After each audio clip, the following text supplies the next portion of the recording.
नमस्कार साथियों। आज के वीडियो राजस्थानी जनजातियों को लेकर है। ये आज का हमारा ये दूसरा वीडियो है। एक क्लास हमारी पहले हो चुकी है। तो कल के वीडियो में हमने मीणा और भील जनजातियों के बारे में पढ़ लिया था।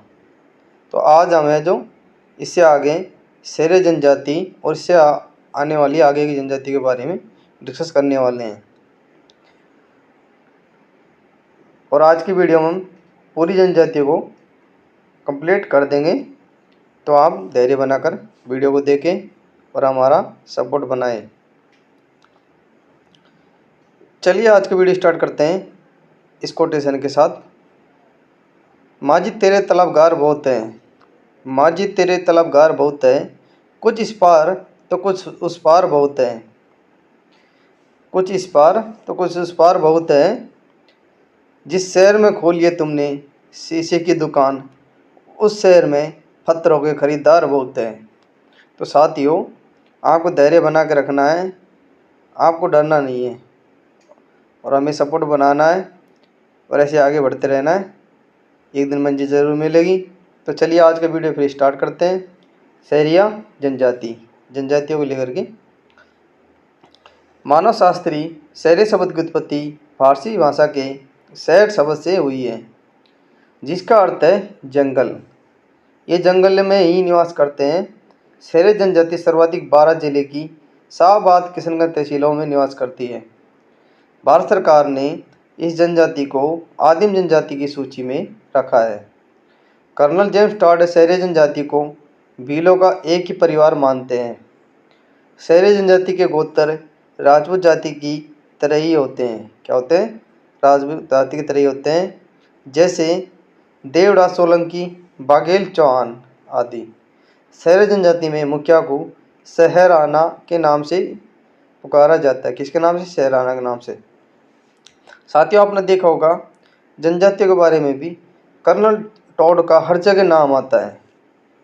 इनका हर जगह नाम क्यों आता है? क्योंकि इसने राजस्थान के इतिहास के बारे में सब जगह से थोड़ा थोड़ा लिखा है।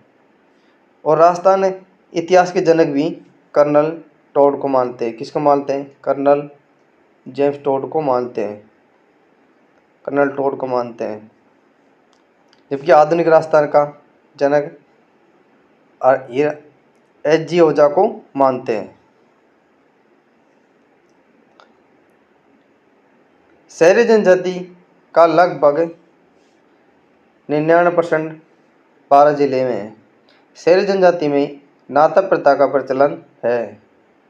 नाता प्रथा का प्रचलन है। आड़ती अंचल में बनने वाला सीताबाड़ी का मेला सहरी जनजाति का कुंभ कहलाता है। क्या कहलाता है? सहरी जनजाति का कुंभ आड़ती अंचल में बनने वाला सीताबाड़ी का मेला कहलाता है। दीपावली पर हिंडा गीत गाने का प्रचलन है। सहरी जनजाति के घास फूस के बने होते हैं।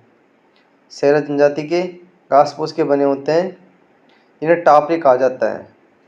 घास फूस क्या होते हैं? ये घर होते हैं। घास फूस के घर बने होते हैं जिन्हें टापरी कहा जाता है। इस जनजाति के लोग घरेलू सामान को सुरक्षित रखने के लिए कोठियाँ बनाते हैं। छोटी कोठी को क्या कहते हैं? ये कुशीला कहते हैं। आटा रगड़ने की कोठी को ये क्या कहते हैं? बंडेरी कहते हैं। आटा रगड़ने की कोठी को ये बंडेरी कहते हैं। सहरिया लोग पेड़ों पर मचानुमा झोंपड़ी बनाते हैं, जिसे गोपना कहा जाता है। जिसे क्या कहा जाता है? गोपना कहा जाता है।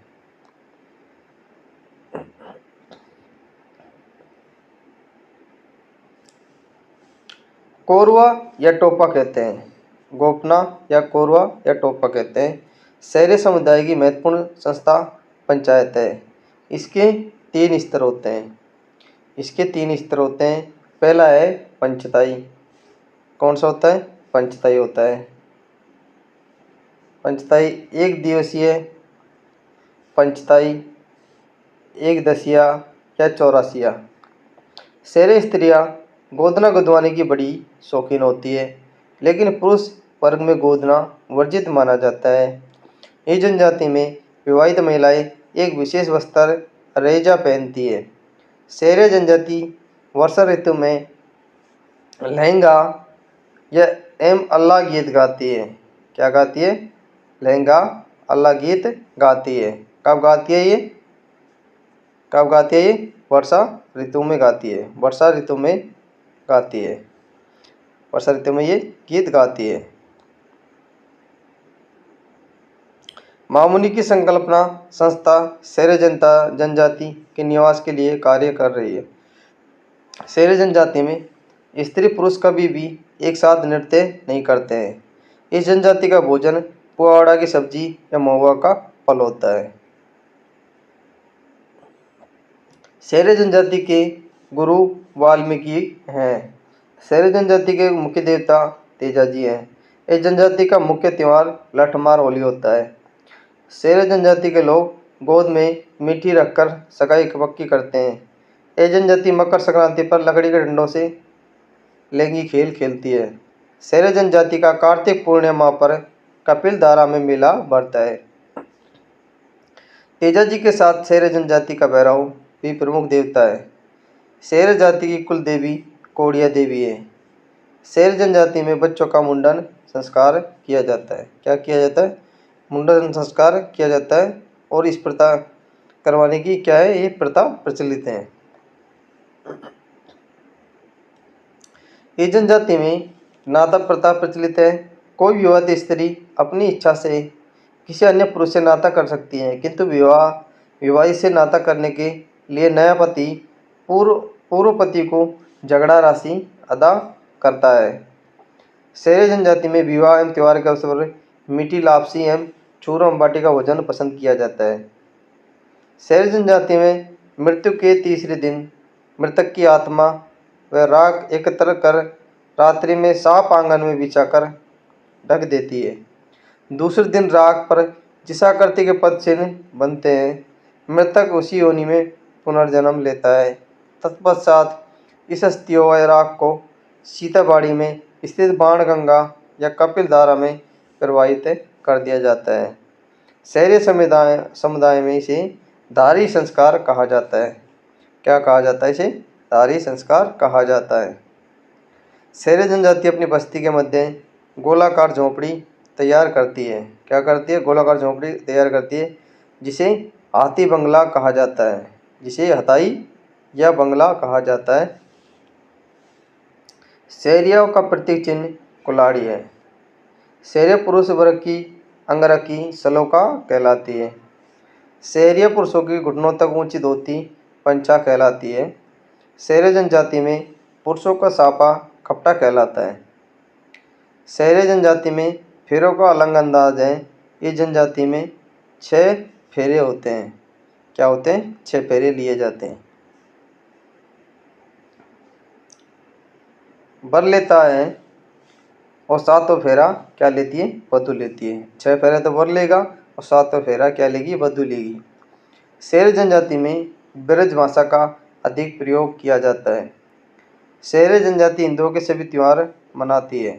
अपना मूल देवता भगवान को मानती है।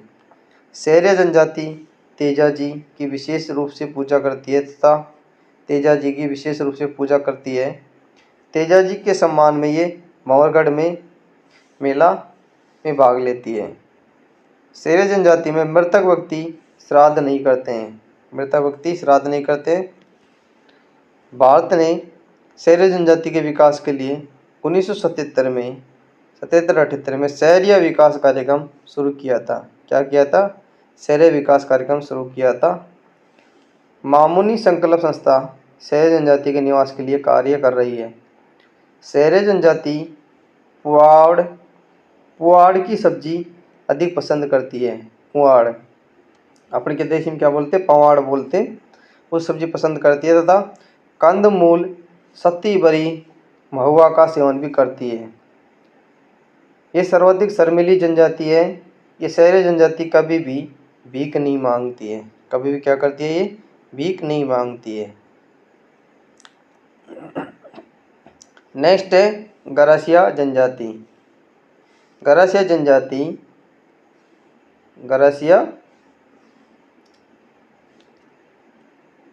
गरासिया जनजाति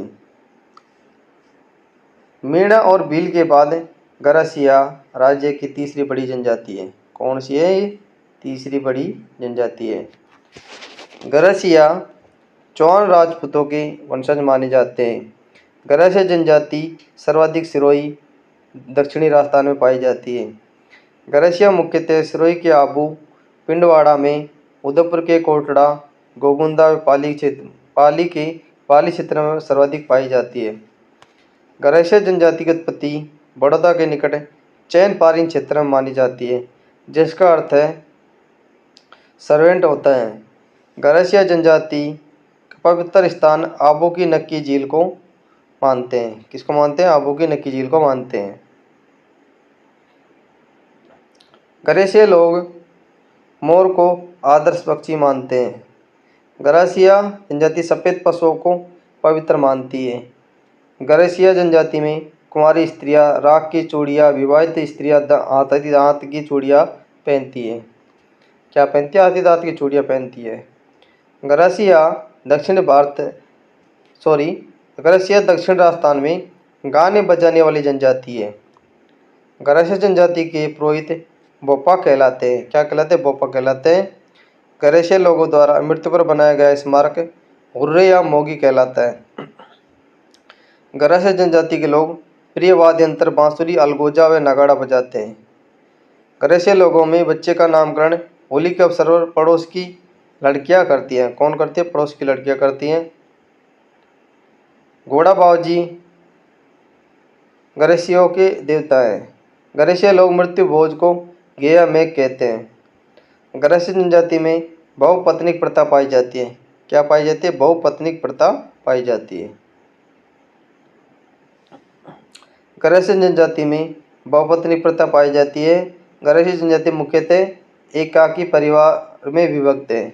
एकाकी परिवार मतलब एकल परिवार में विभक्त है। गरासियों द्वारा अनाज का भंडार कोठियों में रखते हैं, जिन्हें सोहरी कहा जाता है। गरासिया जनजाति के लोग अपना जीवन साथी मेले में चुनते हैं। गरासियों के घर घेर कहलाते हैं। ये जनजाति मृत्यु के 12वें दिन सबको अंतिम संस्कार करती है। गरासिया जनजाति की सहकारी संस्था का नाम हेलरू है। इस जनजाति का मृत्यु भोज कांदिया कहलाता है। गरासियों के मुख्य त्यौहार होली और गणगौर है। गरासिया जनजाति का गांव फालिया कहलाता है। क्या कहलाता है? गरासिया जनजातियों का गांव क्या कहलाता है? फलिया कहलाता है। गरासिया जनजाति में गांव का मुखिया सैलोत कहलाता है। भाकरी बावजी कृषि का एक प्रकार का संबंध गरासिया जनजाति से। गरासियों का मूल प्रदेश स्थान सिरोही में स्थित आबरोड का बांकर या बांकर क्षेत्र है। गरासिया समाज में दो भागों में बटा है। गरासिया समाज दो भागों में बटा है। एक है भील गरासिया, दूसरे गमेती गरासिया। भील गरासिया कोई गरासिया पुरुष आदि किसी भी भील स्त्री से विवाह कर लेता है तो ऐसे परिवारों को भील गरासिया कहा जाता है। गमेती गरासिया किसे कहते हैं? जब भील पुरुष गरासिया स्त्री से विवाह कर लेता है तो गमेती गरासिया कहलाता है। क्या कहलाता है? गमेती गरासिया कहलाता है। गरासिया जनजाति में अतिथि गृह को मांड कहा जाता है तो घर के बाहर का बरामदा ओसरा कहलाता है। मेल भी विवाह के खर्च में कमी करने के लिए दुल्हन दूल्हे को के घर छोड़ दिया जाता है। खेवण या नाता विवाह कोई विवाहित महिला किसी अन्य पुरुष के साथ भाग जाए तो उसे पुरुष को दंड स्वरूप कुछ राशि विवाहित के पति को देनी पड़ती है। गरासिया जनजाति में पुरुष के शव को सफ़ेद कपड़े में रखकर जलाने की प्रथा है। गरासिया जनजाति के लोग उस व्यक्ति की मृत्यु पर एक स्मारक बनाते हैं जिसे हुर्रा या योगी कहते हैं। गरासियों के त्यौहार आका तीज से प्रारंभ होते हैं, परंतु इनके मुख्य त्यौहार होली व गणगौर होता है। गणगौर के अवसर पर ये गौर नृत्य, नवरात्रों पर के अवसर पर गरबा नृत्य करते हैं। क्या करते हैं? गरबा नृत्य करते हैं। गरासिया जनजाति में शगुन चिड़िया, डबकी, मकर संक्रांति के अवसर पर पूजा की जाती है। करसों की भाषा गुजराती, भीली, मेवाड़ी या मारवाड़ी का मिश्रण है। साथियों, जनजाति के ऊपर राजस्थान की जितनी भी जनजाति है उनको 2 वीडियो में हमने कवर कर लिया है और ये टॉपिक हमारा कंप्लीट हो गया है। अगली क्लास में हम ऐसे नए टॉपिक को लेकर उपस्थित होंगे और आप हमें सपोर्ट बनाना और चैनल सब्सक्राइब करना, अधिक लोगों में शेयर करना, क्योंकि राजस्थान इतिहास कला संस्कृति के अंतर्गत जो हमने सीरीज चला रखी है ये कंटिन्यू रोज आएगी। तो आप सपोर्ट बना के रखना और आपको सफलता ज़रूर मिलेगी और हम प्रयास करेंगे कि आपको ज़्यादा से ज़्यादा ऐसी वीडियो प्रोवाइड कराएं। आज के लिए इतना ही, मिलते हैं मैं ऐसे शानदार सेशन के साथ अगली वीडियो में। तब तक के लिए धन्यवाद। Thanks for watching my video.